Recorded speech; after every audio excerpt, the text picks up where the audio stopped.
a mia lingua nativa, né? Si, Yeah. eso es. Ouais. Yeah.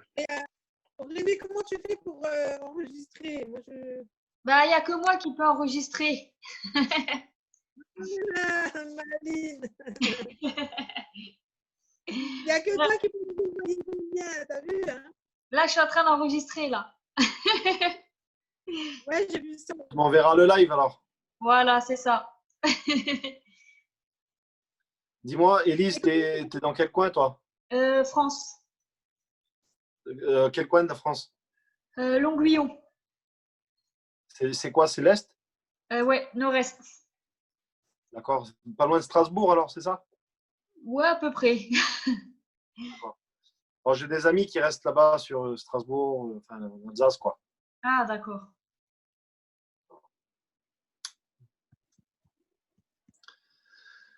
Ah oui, c'est une belle ville. Très belle ville. Un peu choqué après les attentats, mais une belle ville. Oui. Péniel, chez vous, est-ce que par rapport au coronavirus, là, ça a été compliqué un peu le confinement ou quoi? Oui, oui. En tout cas, ça s'aggrave maintenant. Ah Là, bon? oui, oui. Là, Là, vous êtes en là, retard par rapport à nous alors? oui, oui. Là, chez vous, vous êtes stable. Ça y est, ça Ici s'est même, calmé maintenant. oui, oui. Ici, chez nous, on est en train même de coincer la façon où les gens sont en train de se confiner. Donc, il y a des règlements. Donc, c'est confinement total. Donc, total. Il n'y a que les histoires comme les supermarchés et les autres qui peuvent fonctionner. Là, on vient maintenant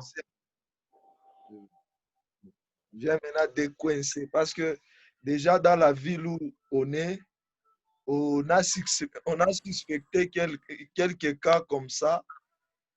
C'est pour cela qu'on a un peu coincé pourvu que ça ne puisse pas se propager. Wow. Là, tu vas devenir un homme extraordinaire de prière. Oui, oui. Oui, Non, oui, tu l'es disons déjà. ça. Tu l'es déjà, Oui, mais oui, encore. oui, oui, c'est le quotidien de chaque jour, disons. Amen. Oui. C'est devenu le quotidien. Wow. Je remarque en ce moment, par rapport aux difficultés que je rencontre, tu vois, par rapport à ma sœur, Oui. j'ai jamais passé autant de temps facilement dans la prière. Tu vois, je peux passer des heures en prière parce que j'ai un besoin urgent, tu vois. Oui, oui. Donc, je réalise que quand tout va bien, en fait, on en a souvent un relâchement à ce niveau-là. Ouais. Oui, oui. Et là, en ce moment, la prière, c'est naturel. Ça pourrait durer des heures et ça se fait naturellement parce qu'il y a un besoin urgent, mais sinon. Voilà. Oui, oui. Là, c'est vrai. Vous savez, et puis, dans des circonstances dans lesquelles nous sommes en train de vivre, il faut beaucoup chercher Dieu. Il faut monter encore, il faut monter encore. Il faut toujours être assoiffé pour encore monter, monter. Parce que là où Dieu veut nous voir, on n'est pas encore arrivé. Là où lui-même veut nous voir, on n'est pas encore arrivé. Il faut toujours monter, monter, monter en tout cas. Parce qu'il y a encore de la provision qui est en train de nous attendre là-dessus. C'est pour ça que moi, je te dis, il y a même des problèmes, donc des solutions qui est au ciel, qui attendent des problèmes ici sur terre. C'est beau ce que tu dis, Peniel, c'est beau. Ouais. C'est trop fort. C'est à nous de nous emparer de ces bénédictions, quoi. En tout cas. Parce que moi, je me dis si qu'au dernier jour et que le Seigneur commençait à nous montrer, non, moi je te voyais dans tel coin, mais toi tu étais juste retenu dans tel coin. Voyez un peu ce que ça peut faire. Oui. Alors que papa te voyait sur un building, disons, mais toi, tu es situé sur un étage de 2 niveaux simplement. Ouais, Voilà un peu ce que ça peut faire. Et Voilà. moi, j'aimerais C'est une belle punchline, qu'il... hein, ce que tu viens de dire là. Essaye de me l'envoyer. Il y a des solutions qui attendent des problèmes au ciel. C'est une punchline pas mal. Amen. Amen. Oui, oui. Vous voulez parler de Et, Jefferson, excuse-moi. ok. Il y a Tu tant voulais de dire choses qui arrivent maintenant, tant de choses qui arrivent. Euh, ce que j'aimerais dire, ajouter un peu concernant ce que le frère Péniel vient de dire. Vous savez, dans la prière, quand je parle de la prière, je ne vois pas directement la louange, mais moi, je me focalise beaucoup plus sur l'adoration. Vous savez, un adorateur, avant d'adorer, il sait ce qu'il est. Mais après avoir adoré, il sera étonné de ce qu'il devient après l'adoration. Yes. L'adoration change l'état de l'adorateur. Un adorateur se connaît avant, mais après son adoration, Dieu change sa façon d'être. Et c'est pour cela, dans les cieux, il y a des solutions qui manquent la façon de l'adorateur que l'adorateur en a. Alors, l'adoration, c'est un investissement. Nous tous, nous savons que nous avons des cartes bancaires. Nous avons des cartes bancaires. Les cartes bancaires que tout le monde en a, c'est pas toujours là où il y a, comment, je ne sais pas en français comment ça s'appelle, je ne sais pas si la sœur peut m'aider là-bas, multicash, je ne sais pas ça en français si c'est quoi là. J'ai pas compris. Multicash. En français c'est quoi? Beaucoup d'argent? Oui, là où vous pouvez retirer de l'argent. Oui, là vous distributeur. pouvez, oui, les distributeurs, voilà, c'est ça. La carte bancaire que chacun de nous en a permet, la carte bancaire que, attends, d'abord, il y a tant de choses. Il y a tant de choses, permettez-moi, je ne sais pas. Il y a tant de choses, mais que le Saint-Esprit m'aide. La carte bancaire que chacun de nous en a, seul son distributeur est capable de lui distribuer de l'argent, de lui permettre à avoir ce qu'il a besoin. Mais l'adoration, c'est un investisseur, c'est un investissement qui est contraire à nos cartes bancaires. Vous savez, l'adoration, si je parle, c'est un investissement, cela veut dire quoi? L'adoration est capable, lorsque tu fais entrer l'adoration dans les distributeurs du mariage, ils te donnent du mariage. Lorsque tu fais entrer l'adoration dans les distributeurs du boulot, ils te donnent du boulot. Lorsque tu fais adoration dans les distributeurs de l'élévation, ils te donnent de l'élévation. La Bible dit, mon serviteur prospérera, il montera bien haut. Nous sommes dans un moment que chacun de nous doit monter. Nous sommes dans un moment que chacun de nous doit prospérer. Non seulement d'une manière physique, non seulement dans le matériel, mais nous tous, nous devons prospérer dans la spiritualité. La spiritualité de chacun de nous doit prospérer. La spiritualité de chacun de nous doit monter. La spiritualité de chacun de nous doit progresser. La vie spirituelle, c'est une vie de progression. La vie spirituelle, c'est une vie de montée. Chacun de nous doit prendre conscience de ce qu'il est. Et bien aimé dans l'éternel, et bien aimé dans le Seigneur, soyons des adorateurs. Si je parle de l'adorateur, on ne peut pas donner sacrifice à Dieu aussi longtemps on n'est pas encore sacrifice devant l'éternel. La première des choses, nous devons être le sacrifice avant de donner le sacrifice à l'éternel. Amen. Tu vois, Jefferson, par rapport à ce que tu dis, par rapport à l'adoration, je crois que le plus haut niveau d'adoration, c'est pas simplement un chant ou une prière, Oui, mais vraiment, c'est la raison pour laquelle nous vivons. La Bible dit, soit que vous mangiez ou que vous buviez, que vous oui. fassiez quoi que ce soit, Mhm. faites tout pour la gloire de Dieu. Donc, notre vie ordinaire, quotidienne, celle de tous les jours, peut glorifier Dieu. Déjà au travers de notre témoignage, de notre marche, au travers de nos priorités, au travers de nos choix, au travers de plein de choses de la vie quotidienne, on peut glorifier Dieu. Et surtout, je crois, le plus haut niveau d'adoration, c'est lorsqu'on prend plaisir en Dieu. Amen. Et moi, je m'aimerais paraphraser Plaisir. un peu. Je Pardon? m'aimerais un peu paraphraser concernant ce que vous venez de dire. C'est-à-dire, l'adoration, c'est un style de vie. C'est ça, c'est ça. C'est ça. L'adoration Et doit être un style de vie d'un chrétien. en fait, lorsqu'on prend plaisir dans les choses charnelles, temporaires, terrestres, on est en train de déprécier la valeur de Dieu, comme si Amen. Dieu n'était pas suffisant, comme si ce qu'il avait à nous proposer n'était pas meilleur que ce que le monde nous propose, toi. Oui. Donc ça glorifie Dieu lorsque c'est notre source de bonheur, suprême, quoi. Amen. Par Dieu. Et, Amen. par contre, Peniel, si tu veux, j'avais préparé un petit message pour ce soir. Si tu veux, on peut le partager dans la simplicité. Je ne sais pas si tu attends encore du monde. Je t'entends pas, Peniel. Oui, oui.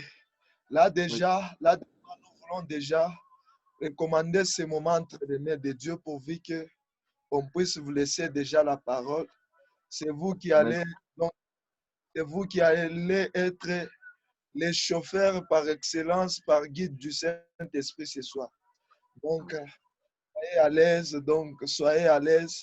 Faites tout ce que l'Esprit de Dieu va vous pousser de faire. Il n'y a pas de problème. Je sais que l'équipe déjà, nous sommes tous des enfants de Dieu. Et ce qui concerne pour Dieu, nous sommes tous attachés. Il n'y a pas de problème. Là, nous voulons maintenant confier ce moment entre les mains de Dieu. Dire d'abord merci de nous avoir encore réunis, Amen. encore en selon. Dire encore merci à Dieu de nous avoir protégés. Dire encore merci à Dieu de nous avoir gardés parce qu'il a été avec nous durant toute la journée. Et nous voilà encore là. Cette grâce n'est pas donnée à n'importe qui. Si Dieu nous a encore sélectionnés d'être là, c'est-à-dire il a encore besoin de nous. Nous devons être reconnaissants devant de lui. Nous sommes en train d'élever nos voix là où vous êtes. Cherchez à adorer Dieu, cherchez à dire un mot à Dieu, pourvu que ce moment soit agréable, pourvu que ce moment soit un moment de grâce, de puissance, soit un moment de là où Dieu va nous visiter. Nous sommes en train d'élever nos voix pour adorer Dieu. Merci Jéhovah Shammah, merci Jéhovah Jireh. Nous te bénissons encore, nous te disons encore merci parce que tu es l'alpha et l'oméga. Nous voici encore là, Seigneur, réunis comme un seul homme, juste Seigneur pour toi, Seigneur. Je comprends, Seigneur, pourquoi la Bible est en train de nous interpeller que ton nom a été souverainement élevé, car par au nom de Jésus, tous genoux fléchissent. Nous voilà encore là, Seigneur, de fléchir, Seigneur, nos genoux, Seigneur, derrière nos téléphones, nos ordinateurs, pour comprendre qu'il n'y a que Seigneur, ton Saint-Nom, Seigneur, qui doit être élevé au-dessus de toutes choses. Si tu nous as encore donné le temps d'être la paix, nous te bénissons, nous te rendons gloire et honneur. Parce que le Dieu Tout-Puissant, tu restes à jamais. C'est pour cela, Seigneur, la soirée, Seigneur, je suis en train de te le recommander entre tes deux saintes mains. Que toi seul, tu sois notre guide. Que toi seul, tu sois notre puissance. C'est dans les noms et puissants et glorieux que je viens même ainsi de laisser, Seigneur, ton serviteur entre tes deux saintes mains. J'aimerais que le Saint-Esprit, l'Esprit qui sait inonder, l'Esprit qui sait prophétiser, l'Esprit qui sait voir là où les yeux humains ne savent pas voir, l'Esprit qui sait écouter là où les oreilles charnelles ne savent pas écouter. J'aimerais que le Saint-Esprit puisse nous consoler ce soir par une visitation excellente, Seigneur, parce qu'il n'y a que toi, tu mérites la gloire et la puissance.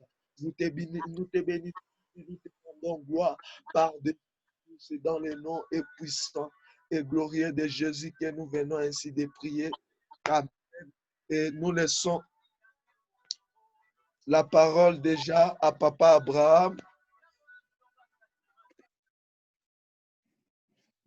Amen. Vraiment, déjà, je remercie le Seigneur pour les connexions qu'il crée. C'est un peu improbable que je prêche. Il y a le frère Jefferson qui est au Brésil. Peniel, toi, tu es au Congo. On voit vraiment, malgré la distanciation physique, on peut quand même avoir une unité spirituelle. Et je crois vraiment que le Seigneur se tient auprès de chacun d'entre nous. Amen. Gloire à Dieu. Et je vous remercie, les frères, encore une fois, vraiment d'avoir prié pour ma sœur. Je vois une amélioration. Je reçois des bonnes nouvelles de jour en jour. Et je suis en train de remercier le Seigneur vraiment parce que je vois que de jour en jour, il y a une amélioration. Elle a eu un problème neurologique à cause de drogue très forte qu'elle a pris. Et aujourd'hui, j'ai passé la journée avec elle. Elle n'est pas bien dans sa peau. Elle a beaucoup de problèmes psychologiques, neurologiques liés à la drogue. Mais béni soit Dieu, je crois en Dieu et je veux proclamer la victoire avant de l'avoir reçue. Je veux le déclarer par la foi au nom de Jésus.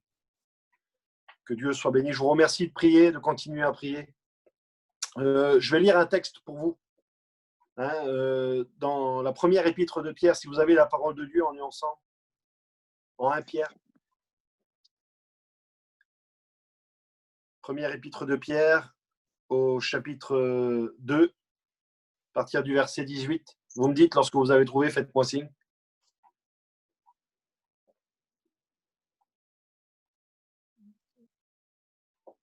« 1 Pierre, chapitre 2, à partir du verset 18. C'est bon, vous y êtes? Oui. Il nous est dit ici, « Serviteurs, soyez soumis en toute crainte à vos maîtres, non seulement à ceux qui sont bons et doux, mais aussi à ceux qui sont d'un caractère difficile. Car c'est une grâce de supporter des afflictions pour motif de bonne conscience envers Dieu, quand on souffre injustement. En effet, quelle gloire y a-t-il à supporter les mauvais traitements pour avoir commis des fautes? » C'est une bonne question. Mais si vous supportez la souffrance lorsque vous faites ce qui est bien, c'est une grâce devant Dieu. Et c'est à cela que vous avez été appelés. Donc, c'est un appel à la souffrance, à supporter des mauvais traitements. Donc, je suis conscient que ce n'est pas un appel très séduisant. Mais la Bible dit, c'est à cela que vous avez été appelés, donc un appel à la souffrance. Et regardez, c'est là que j'aimerais attirer votre attention sur la fin du verset 21. Parce que Christ aussi a souffert pour vous, vous laissant un exemple, afin que vous suiviez cette race. Amen. Car Christ aussi a souffert pour vous, vous laissant un exemple, afin que vous suiviez cette race. En fait, ce verset, il nous enseigne bien que Christ, dans les moments de souffrance au travers desquels il est passé, il a été un exemple pour nous afin que nous puissions suivre ses traces, c'est-à-dire suivre son modèle à lui. Et ce que j'aimerais vous dire ce soir, c'est que toutes les souffrances qu'un homme peut connaître, Jésus-Christ, et notamment dans les derniers moments de sa vie, il les a connues. Jésus a connu la souffrance physique. Alors, s'il y en a qui souffrent aujourd'hui physiquement, qui sont malades, eh bien, ils ne peuvent pas lever le poing et être en colère contre Dieu et dire « Seigneur, toi, tu ne connais pas ce que je suis en train de vivre. » Parce que la Bible dit que nous n'avons pas un souverain sacrificateur, nous n'avons pas un Dieu qui ne puisse qu'empathir à nos besoins. Parce que comme nous, il a souffert, il a été tenté en toutes choses. Jésus-Christ est le serviteur souffrant. Il n'est pas resté dans son ciel à être servi par les anges, mais il s'est dépouillé de sa propre gloire et il s'est rendu obéissant jusqu'à la mort de la croix. Jésus a souffert physiquement, il a souffert émotionnellement. À un moment donné, on va le voir tout à l'heure, il va dire à ses disciples, « Mon âme est triste jusqu'à la mort. » Il a souffert relationnellement. Toutes les souffrances qu'un homme peut connaître, l'abandon. La Bible déclare que dans le jardin de Gethsémani, tous l'abandonnèrent. Il a connu l'humiliation. Excusez-moi, mais la Bible nous dit que lorsqu'il a été crucifié, on a déchiré ses vêtements. Je ne sais pas si ça vous est déjà arrivé, mais lorsqu'on nous humilie publiquement, comme ça, c'est quelque chose de terrible. Il a connu la trahison de Judas, le reniement de Pierre, toutes ces souffrances relationnelles. Jésus les a connues. Et j'aimerais vous dire par-dessus tout, Jésus a souffert spirituellement. Lorsque, à un moment donné, à la croix, il a crié mon Père, pourquoi m'as-tu abandonné? Il a été séparé du Père. Et je pèse mes mots en disant ça, mais il a vécu l'enfer à la croix. Parce que l'enfer, en définitive, c'est d'être séparé de Dieu. C'était le moment qu'il redoutait le plus.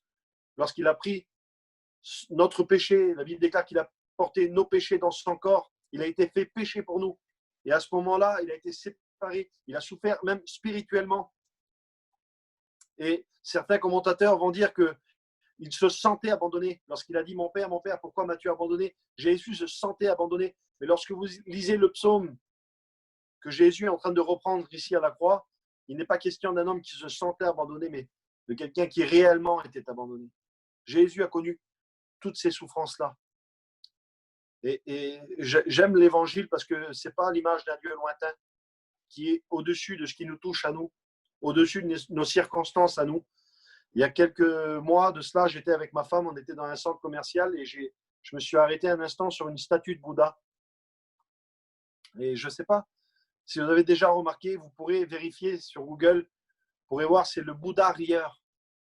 En fait, regardez les statues de Bouddha, la plupart du temps, il est en train de rire. Il est en train de rigoler dans les statues, sur les statues qui représentent Bouddha, il est toujours en train de rigoler, en train de sourire. Et je disais à ma femme, je lui faisais remarquer, regarde, imagine, tu es bouddhiste. Et puis tu passes par un moment de souffrance, par le deuil, par la séparation, par des moments sombres. Et puis tout d'un coup, tu regardes à Bouddha, tu pries Bouddha, et puis lui, il sourit. Il semblerait qu'il n'est pas atteint par ce qui t'atteint à toi. Il est au-dessus de tes circonstances. Je ne sais pas si vous connaissez, mais en France, on a un endroit où les gens vont en pèlerinage. Ça s'appelle Lourdes. C'est dans les Pyrénées, dans le sud-ouest de la France. Et en fait, c'est l'église catholique qui est implantée là-bas à Lourdes. Et un jour, je me suis rendu. J'avais l'occasion d'être en voyage là-bas dans le coin et j'ai entré dans une grande église, dans une chapelle. Et il y avait le prêtre qui était en haut sur une estrade. Il était tourné dos au peuple et il récitait des prières en latin que personne ne comprenait. Et ça, vraiment, ça donnait l'image d'un Dieu lointain. Vous voyez? Mais ce n'est pas le portrait que nous avons dans les évangiles. Déjà, les prophètes dans l'Ancien Testament avaient dit de Jésus qu'il serait un serviteur souffrant. Voilà le portrait qu'ils avaient dressé du Messie qui devait venir. Et donc, le Seigneur, toutes les souffrances qu'un homme peut connaître, il les a connues. Et ce verset en question nous enseigne qu'il a été, dans ces moments difficiles, un exemple pour nous. C'est que nous puissions, nous, suivre son modèle. Parce que, bien souvent, lorsqu'on passe des moments difficiles, on se pose la question, comment je vais faire pour m'en sortir et te glorifier en même temps, Seigneur? Mais la vraie question qu'on doit se poser à la lumière de ce texte, Seigneur, comment tu as fait, toi? Puisque le passage nous enseigne que tu as été un exemple, un modèle pour nous. Alors, Seigneur, comment tu as fait, toi, pour t'en sortir dans les moments difficiles de ta vie? Et si vous voulez bien, on va voir un passage ensemble. Un des moments les plus sombres de la vie de Jésus, dans les derniers instants de sa vie. Regardez, je fais une lecture pour vous en Matthieu 26. Et à partir du verset 36, si vous voulez tourner vos pages, je vous laisse le temps, quelques secondes. Matthieu 26, le verset 36. Là, on est dans le jardin de Gethsémané. Regardez, on retrouve Jésus. Il nous est dit ici, là-dessus, Jésus alla avec eux dans un lieu appelé Gethsémané. Il dit aux disciples, asseyez-vous ici pendant que je m'éloignerai pour prier. Il prit avec lui Pierre et les deux fils de Zébédée, et il commença à prouver des tristesses, de la tristesse et des angoisses. Il leur dit alors, mon âme est triste jusqu'à la mort, restez ici et veillez avec moi.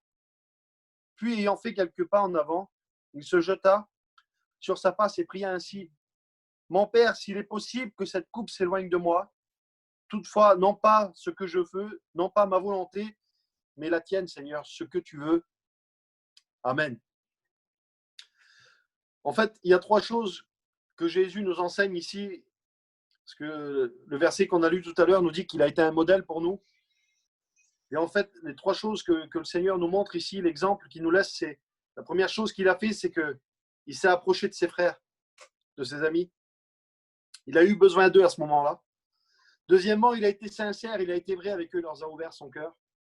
Et puis finalement, il a eu recours à la prière. Il a appelé à son Père. Voilà les trois choses que Jésus a fait dans les moments difficiles, dans le moment sombre de sa vie. Premièrement, comme je l'ai dit, il s'est approché de ses frères, il a dit « Priez avec moi ». Et parmi les 12, vous savez qu'il y avait trois en particulier qui étaient proches de Jésus, hein, Pierre, Jacques et Jean. Et il prend ces personnes-là, ses amis, ses frères, ceux qui sont intimes avec lui. Et à ce moment-là, il a besoin d'eux. Il leur demande de prier avec lui. Et ce que j'aimerais vous dire, c'est que s'il a demandé à ses disciples de prier avec lui, ce n'était pas simplement pour faire joli, ce n'était pas simplement pour faire beau, mais c'est parce que réellement, il était en train de vivre un moment difficile et il avait besoin de la communion, il avait besoin de ses frères, il avait besoin de ses amis. Et je ne sais pas ce que ça produit en vous, mais moi je me dis, si Jésus a eu besoin à un moment donné de la communion de ses frères, combien plus forte raison, moi, à combien plus forte raison, nous, on va avoir besoin des uns des autres. Et je ne sais pas ce que vous en pensez, mais en ce moment, là, on pratique la distanciation physique. Hein. On ne peut plus vivre la communion comme d'habitude à l'église. Et tout d'un coup, eh bien, c'est là qu'on réalise, parce que d'habitude, on ne fait pas attention lorsqu'on a la chance de se réunir en communauté, eh bien, on ne prend pas garde. Et tout d'un coup, lorsqu'on en est privé, on réalise tout d'un coup l'importance de la communion fraternelle. Ça fait partie des moyens de grâce que le Seigneur nous a donnés pour nous en sortir. Malheureusement, nous, on a un réflexe. Lorsque ça ne va pas, je pense que vous êtes comme moi, lorsqu'on n'est pas bien, on a tendance à s'isoler, s'enfermer sur nous-mêmes. Vous savez, il y a un verset qu'on prend souvent. Vous savez, pour les mariages, je ne sais pas, Péniel, si ça t'est déjà arrivé de prêcher pour un mariage, mais tu as vu, on prend souvent un verset où il est dit « Il n'est pas bon que l'homme soit seul ». Il n'est pas bon que l'homme soit seul. Et c'est vrai que c'est dans le cadre du mariage que ça a été dit. Mais j'aimerais dire d'une manière générale, il n'est pas bon que l'homme soit seul. On a besoin les uns des autres. Il dit priez les uns pour les autres, portez les fardeaux les uns des autres. Et ça, ça se fait au sein de l'Église, au sein de la communauté, au sein de la communion. Donc on a besoin vraiment, plus que jamais, dans les moments difficiles, ça fait partie des moyens de grâce que Dieu nous a donnés pour nous en sortir. La communion fraternelle. Malheureusement, nous, on a un réflexe, on s'isole bien souvent. Et vous avez remarqué à un moment donné, dans les psaumes, Dieu donne l'adresse de la bénédiction, là où deux ou trois sont réunis. Hein? Il est bon pour des frères de demeurer ensemble, c'est là que Dieu envoie la bénédiction. Donc, la première chose que Jésus nous enseigne ici, dans les moments difficiles, on a besoin de s'approcher des autres. On a besoin de prier les uns pour les autres, vraiment d'être en connexion, d'être en relation avec les autres. Deuxièmement, la deuxième chose que le Seigneur nous enseigne ici, c'est que nous devons être sincères avec eux. Je ne sais pas ce que tu en penses, Péniel, mais si on veut de vraies connexions, si on veut avoir une vraie relation, il faut qu'on soit vrai. Si on veut que les autres nous aident et qu'ils prient pour nous, il faut qu'on enlève le masque. Et je ne sais pas si tu réalises, mais à ce moment-là, Jésus dit à ses disciples, priez avec moi, et il ouvre son cœur. Il dit, mon âme est triste jusqu'à la mort. Il est en train de dire vraiment ce qui se passe au fond de son cœur à ce moment-là. Il n'est pas en train de mettre un masque. Je crois vraiment que c'est important si on veut que les autres nous aident, si on veut que les autres nous conseillent, si on veut que les autres prient pour nous. Mais la moindre des choses, c'est d'être vrai. Si on veut de vraies connexions, si on veut de vraies relations, on a besoin d'enlever le masque. Parce que aujourd'hui, je ne sais pas si tu es d'accord avec moi, mais ça n'a jamais été aussi facile avec les réseaux sociaux de mettre un masque, de se faire passer pour ce qu'on n'est pas. Si on met un masque, malheureusement, qu'est-ce que les gens vont aimer? Est-ce qu'ils vont aimer l'image que l'on veut leur montrer, la belle version de nous-mêmes? Ou est-ce qu'ils vont nous aimer vraiment pour qui nous sommes? Quelqu'un a dit un jour, je crois, le véritable amour, c'est de connaître comment est véritablement la personne et continuer à l'aimer quand même. Hein? C'est l'amour que Dieu manifeste envers nous. Il nous connaît parfaitement, même les côtés sombres de nos vies, ceux qu'on ne voudrait pas montrer. mais pourtant il continue à nous aimer. Si on veut de vraies connexions, de vraies relations, une vraie communion, on a besoin vraiment d'être vrais les uns envers les autres. Et si Jésus, imaginez-vous, c'est Jésus, il aurait pu faire comme si tout allait bien, ne pas montrer ses émotions, parce que c'était quand même le Fils de Dieu. Ouais, mais à ce moment-là, il a eu besoin de ses frères. Il a fallu qu'il soit vrai. Il a dit réellement ce qui se passait dans son cœur. Donc, la deuxième chose que le Seigneur nous enseigne ici, c'est être vrai les uns envers les autres, besoin les uns des autres. Mais si on veut vraiment profiter du ministère, du corps de Christ, il faut qu'on soit vrai, marcher dans la lumière, dans la sincérité. Et puis finalement, vous vous souvenez, malheureusement ici, les disciples se sont endormis. Vous vous rappelez? Ils ont atteint leurs limites. Et je crois que c'est important. Parce qu'à ce moment-là, lorsque les disciples ont atteint leurs limites, qui se sont endormis, Jésus a eu recours à la prière et il a fait appel à son Père. On a besoin les uns des autres. On a besoin d'être vrais les uns envers les autres, mais par contre, ça a des limites. Et c'est important d'avoir une saine compréhension des limites humaines, ou sinon on va se faire du mal. C'est vrai qu'on a besoin des uns des autres. C'est vrai qu'on a besoin de prier les uns pour les autres, porter les fardeaux les uns des autres. Mais à un moment donné, ça a des limites. Et on doit avoir cette saine compréhension des limites humaines. À ce moment-là, Jésus, lui, il a eu recours à la prière.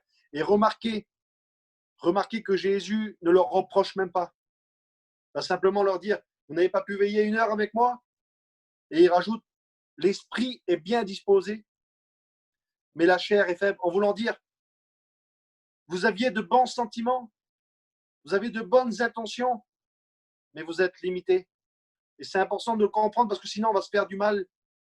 Parce qu'on va attendre, on va avoir trop d'attentes élevées par rapport à notre pasteur ou à l'église ou à nos frères. Et malheureusement, lorsqu'ils vont atteindre leurs limites, on va commencer à leur faire des reproches. Mais Jésus ne le fait pas. Vous avez de bonnes dispositions, vous avez de bonnes intentions, mais vous êtes limité. Et j'aimerais vous dire, si les disciples se sont endormis, lui, il ne sommeille ni ne dort, la Bible déclare. Celui qui nous garde. Lui ne nous laissera pas tomber dans les heures les plus sombres de nos vies. On peut compter sur lui. Il n'envoie pas quelqu'un pour nous aider ou pour nous garder, mais lui-même se tient à nos côtés. Donc voilà. Puis, lorsque je regarde sa prière, il n'a pas fait de beaux mots, de belles phrases. Il a dit « Abba, Père ». « Abba, Père ». C'était la version la plus ordinaire. C'est même pas Père, en fait, c'est Papa. En fait, les Israélites, à cette époque, les Hébreux, lorsqu'ils entendaient Jésus s'adresser au Père de cette façon-là, en disant « Tata » ou « Papa », ils étaient scandalisés en entendant Jésus parler de cette façon-là. On ne parle pas de cette façon-là à Dieu. J'aimerais dire peut-être à quelqu'un ce soir, lorsque ça ne va pas, n'essaie pas de formuler de belles prières. Viens tel que tu es, c'est un Père qui t'accueille. Tu peux être toi-même avec lui. Que le nom du Seigneur soit béni. J'espère que vous m'entendez. Vous êtes toujours là, les frères. Que Dieu soit béni. Et puis voilà ce qu'il va dire à un moment donné dans sa prière. Il va dire, s'il est possible que cette coupe s'éloigne de moi, toutefois non pas ma volonté, mais la tienne.